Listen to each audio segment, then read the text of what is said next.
Olá! Paz seja convosco.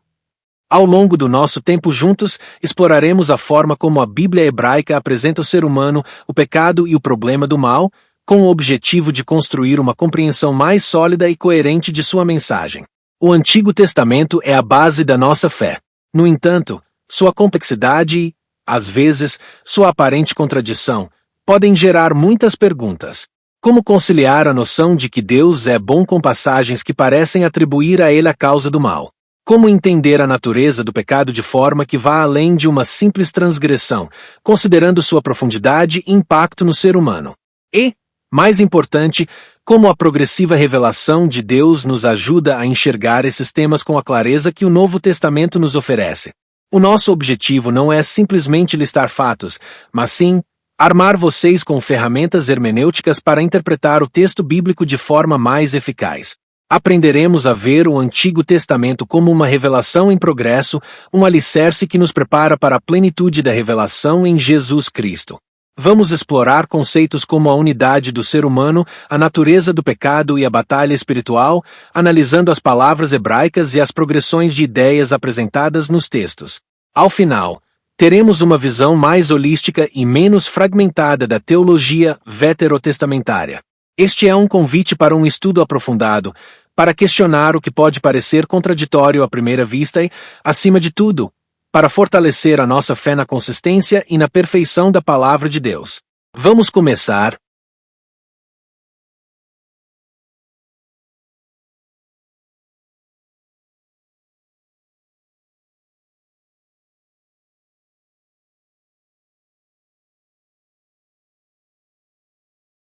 A concepção do ser humano no Antigo Testamento difere significativamente de outras filosofias que separam o corpo da alma.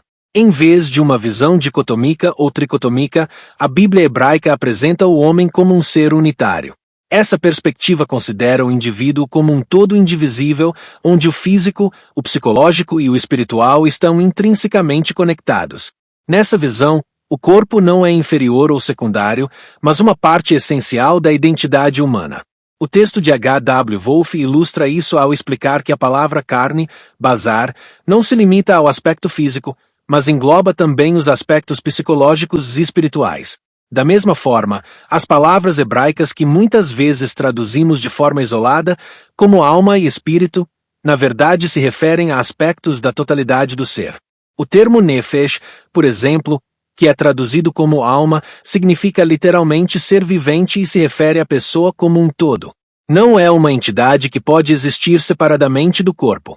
Já a palavra rua, espírito, está ligada ao fôlego de vida e à vitalidade, não sendo uma parte separada do ser, mas a energia que o anima. Essa visão holística é fundamental para a teologia do Antigo Testamento, pois ela nos ajuda a entender que o pecado não afeta apenas uma parte do ser, mas a pessoa por inteiro. A redenção também se aplica a todo o ser, restaurando o indivíduo em sua totalidade. Essa concepção ressalta que somos seres criados por Deus, o que nos confere uma dignidade única e nos diferencia de outras criaturas, pois fomos feitos à sua imagem e semelhança.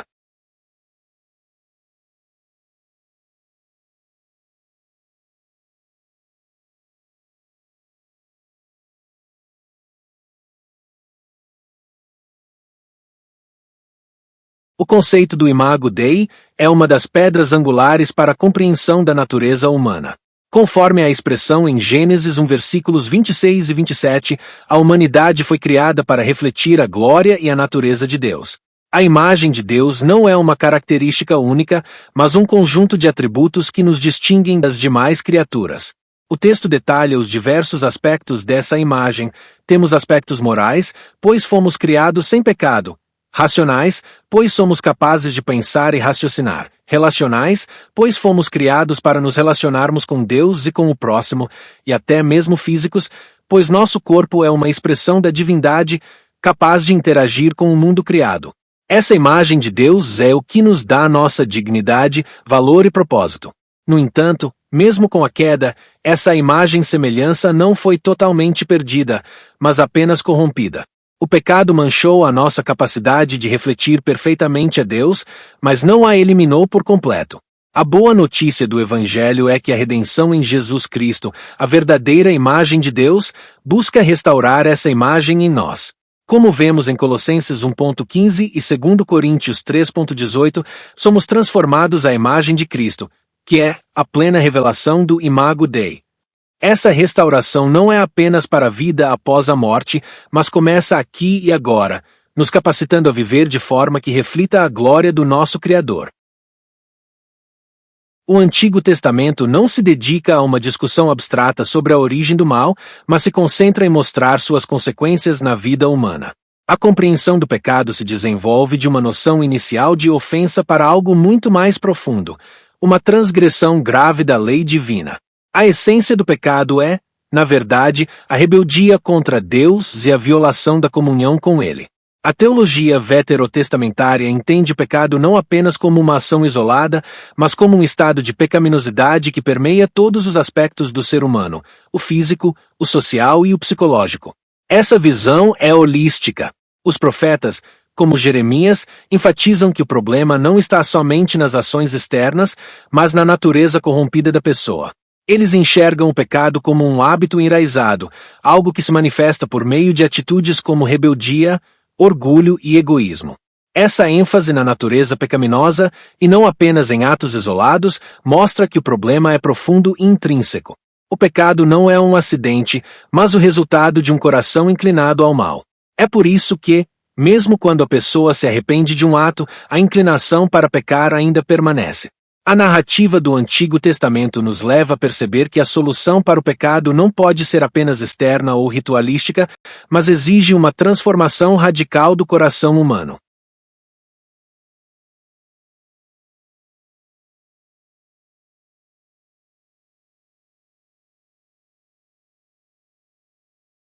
O Antigo Testamento utiliza uma rica variedade de termos para descrever o pecado, e cada um deles nos dá uma perspectiva única e abrangente. A palavra mais comum, ata, tem sua raiz no significado de errar o alvo.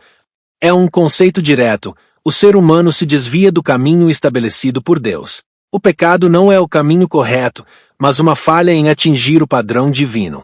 Conforme o texto, essa palavra é usada para descrever tanto um mal prático contra o próximo quanto uma rebelião contra Deus. Além disso, temos a palavra avon, que carrega a ideia de torcer ou perverter. Ela descreve a maldade que reside na intenção do coração humano, a inclinação para o mal. Avon vai além do ato em si, focando na motivação interna. Por fim, Racha descreve o caráter do pecador como ímpio, culpado, pecaminoso, caracterizado pelo engano, pela fraude e pela traição. Essa diversidade de termos nos mostra que o pecado não é um conceito único e simples. Ele é um fenômeno multifacetado, que envolve tanto a ação quanto o estado do coração. A teologia do Antigo Testamento não se contenta em definir o pecado apenas como um erro, mas o enxerga como uma condição profunda que afeta a natureza do ser humano.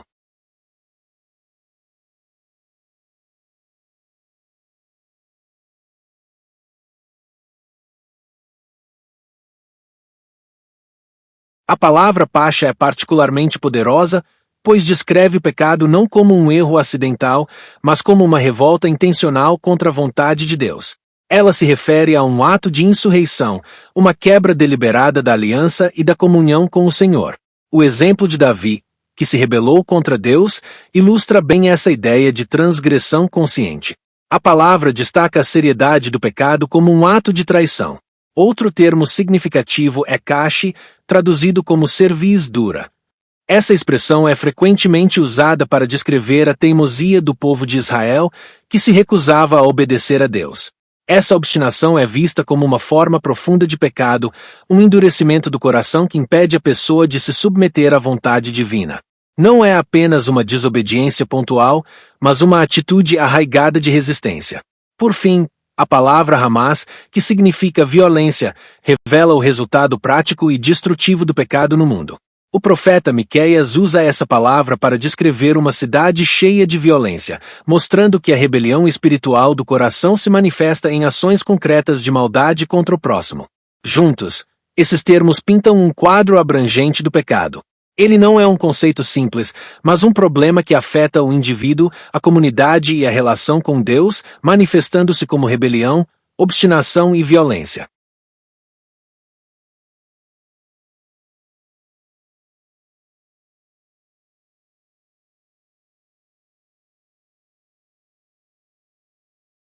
A Bíblia é o registro de como Deus se revelou à humanidade de forma progressiva.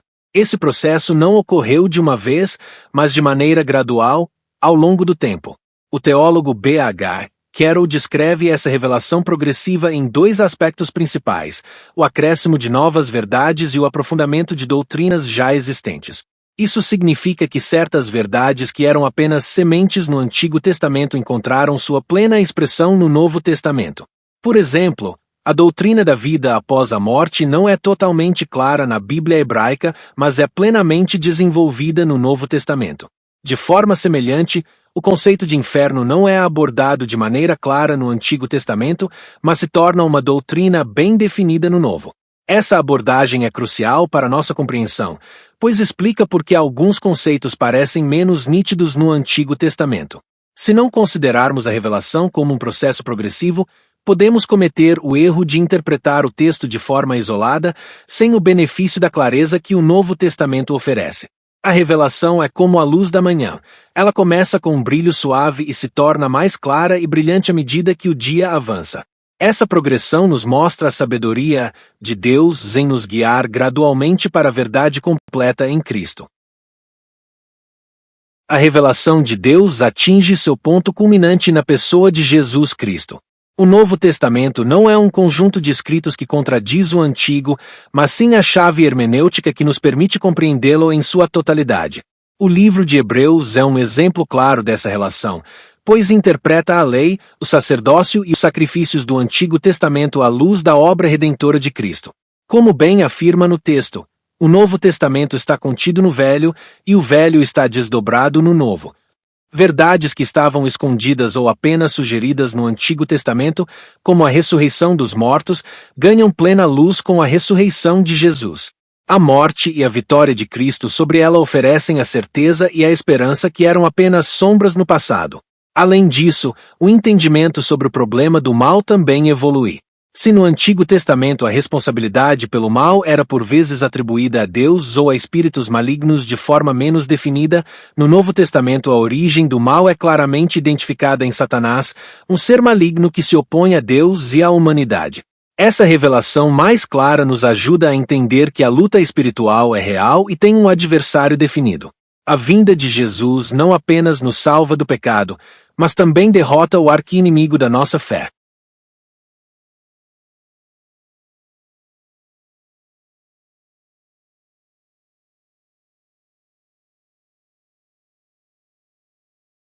Ao ler o Antigo Testamento, é fácil cair na tentação de aplicar o modelo dualista, como a luta entre um reino da luz e um reino das trevas. Contudo, essa visão não reflete a teologia bíblica. O texto esclarece que não há um dualismo absoluto, onde o bem e o mal são forças divinas iguais. Em vez disso, a luta é contra forças espirituais, uma revelação que se torna mais clara no Novo Testamento, mas que tem suas raízes no Antigo.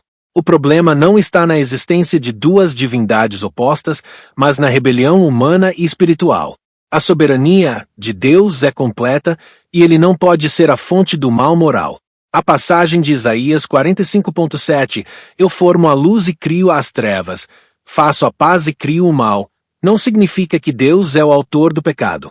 Em seu contexto, a passagem está afirmando a total soberania de Deus sobre todas as coisas, incluindo o juízo e as calamidades físicas que podem ser percebidas como mal no sentido de desastre ou punição. É fundamental que interpretemos passagens difíceis à luz de textos mais claros e da revelação completa da Bíblia. A bondade de Deus é um princípio inegável em toda a Escritura, e o mal é visto como uma perversão, algo totalmente estranho à sua natureza. A figura de Satanás no Antigo Testamento é diferente daquela que a teologia cristã posterior e o Novo Testamento desenvolveram. No Antigo Testamento, a identidade do demônio não é fácil de ser rastreada. A palavra Satanás não se refere a um ser maligno e onipotente, mas a um termo mais genérico que significa adversário ou acusador. Por exemplo, no livro de Jó, ele aparece como um dos filhos de Deus que tem acesso à corte celestial e age como um promotor divino, ou seja, alguém que testa e acusa os homens diante de Deus. Essa visão contrasta com a nossa compreensão moderna do diabo como o principal inimigo de Deus e da humanidade. O Antigo Testamento não contém uma doutrina formal e sistemática da queda de Satanás, embora a sua existência seja sugerida em algumas passagens.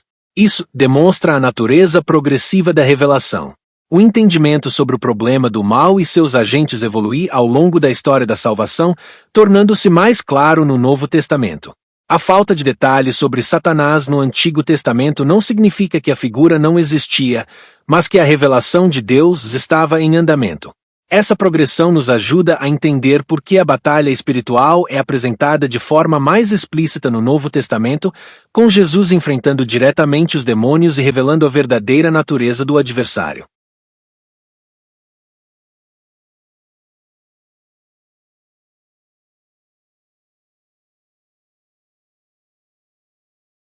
Uma das verdades mais importantes e inegociáveis da teologia bíblica é que Deus é bom.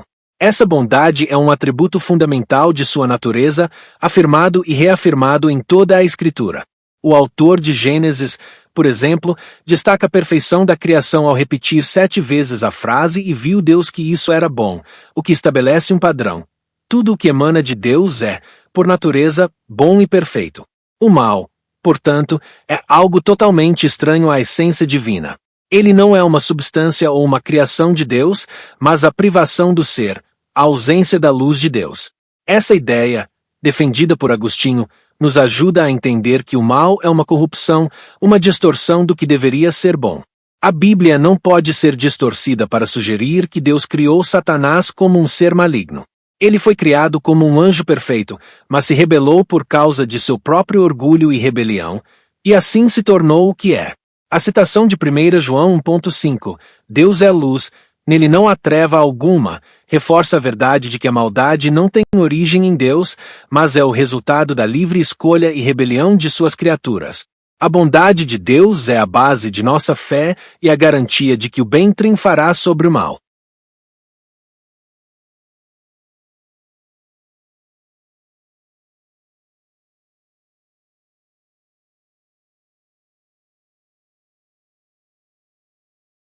Se no Antigo Testamento a figura de Satanás era uma sombra, no Novo Testamento ela se torna uma figura clara e bem definida. O Novo Testamento personifica o mal de forma definitiva, mostrando que a batalha espiritual é real e pessoal. O texto de João 13,2 afirma que o diabo pôs no coração de Judas Iscariotes, filho de Simão, que traísse a Jesus. Essa passagem mostra que o diabo não é apenas um acusador, mas um ser que atua diretamente nas ações humanas. Em Efésios 6,12, o apóstolo Paulo diz que a nossa luta não é contra carne e sangue, mas contra os principados, contra as potestades, contra os príncipes das trevas deste século, contra as hostes espirituais da maldade. Isso reforça que o mal tem uma origem espiritual e que a batalha é travada contra forças invisíveis. Jesus e os apóstolos demonstram a realidade dessa batalha ao expulsar demônios, mostrando que a figura do mal é ativa e pessoal. O Novo Testamento não deixa dúvidas. Satanás é a raiz de todas as coisas ruins. Ele é chamado de grande dragão e a antiga serpente, o sedutor que desvia do caminho reto. Apocalipse 12,9. Essa clareza na revelação nos permite entender o problema do mal de uma forma mais profunda e coerente, sem as aparentes contradições do Antigo Testamento. A vinda de Jesus não apenas nos salva do pecado, mas também derrota o adversário, oferecendo uma vitória completa. O Antigo Testamento nos fornece a fundação da nossa teologia, apresentando a criação do homem, o problema do pecado e as sementes da revelação de Deus sobre o mal. Através do conceito de revelação progressiva, vemos que verdades que antes pareciam nebulosas se tornaram claras com a vinda de Jesus. Ele não apenas esclareceu a natureza do mal, mas se manifestou para destruir as obras do diabo, tornando-se a resposta final para o problema do mal. No Antigo Testamento, a busca por redenção se dava através de sacrifícios e rituais que eram importantes, mas serviam apenas como uma sombra da realidade futura. Com a morte de Cristo, o sacrifício perfeito, a redenção se tornou plena e completa. A pessoa e a obra de Jesus Cristo são a chave hermenêutica para a interpretação de toda a Bíblia. A vitória de Jesus sobre a morte e o pecado é a garantia de que a maldade não tem a última palavra.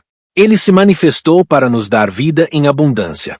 A teologia do Antigo Testamento, vista sob a luz do Novo, nos mostra a soberania de Deus sobre todas as coisas, incluindo o mal, e nos lembra que a bondade divina é absoluta. O mal não é uma criação de Deus, mas o resultado da rebelião de suas criaturas. Por fim, a vitória de Jesus na cruz não é apenas um evento histórico, mas a destruição definitiva das obras do diabo, a resposta final ao problema do mal que atormenta a humanidade desde o princípio. Chegamos ao fim da nossa jornada. Espero que esta apresentação tenha sido útil para aprofundar a sua compreensão da teologia do Antigo Testamento. Vimos que a Bíblia hebraica é um texto rico e complexo, que não se esquiva de abordar as questões mais difíceis da vida humana. Aprendemos que o homem é uma unidade criada por Deus, que o pecado é um desvio, uma rebelião e uma corrupção da nossa natureza e que o problema do mal, embora complexo, tem sua solução em Jesus Cristo. A revelação progressiva é uma ferramenta essencial para a nossa interpretação.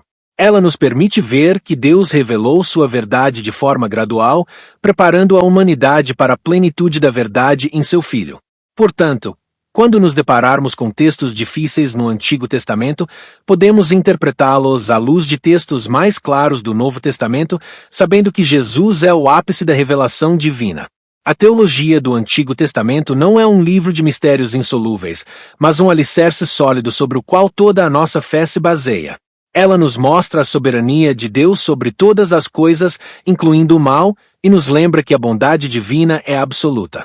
O mal não é uma criação de Deus, mas o resultado da rebelião de suas criaturas, tanto humanas quanto angelicais. Por fim, a vitória de Jesus na cruz não é apenas um evento histórico, mas a destruição definitiva das obras do diabo, a resposta final ao problema do mal que atormenta a humanidade desde o princípio. Que possamos levar esses ensinamentos em nosso coração e usar as ferramentas de interpretação que aprendemos hoje para uma leitura mais profunda, fiel e enriquecedora da Palavra de Deus. Que Deus vos abençoe. Oremos. Senhor, nosso Deus e Pai, te agradecemos por este tempo de estudo e reflexão. Te louvamos pela tua palavra, que é a verdade, e pela tua revelação progressiva, que nos permite compreender a tua vontade e o teu plano para a humanidade. Agradecemos por teres nos criado à tua imagem e semelhança e por nos teres dado dignidade e propósito. Reconhecemos, Senhor, que a nossa natureza pecaminosa nos desviou do teu caminho e nos separou de ti. Pedimos perdão pelos nossos pecados, pelas nossas rebeliões e por tudo o que entristece o teu coração.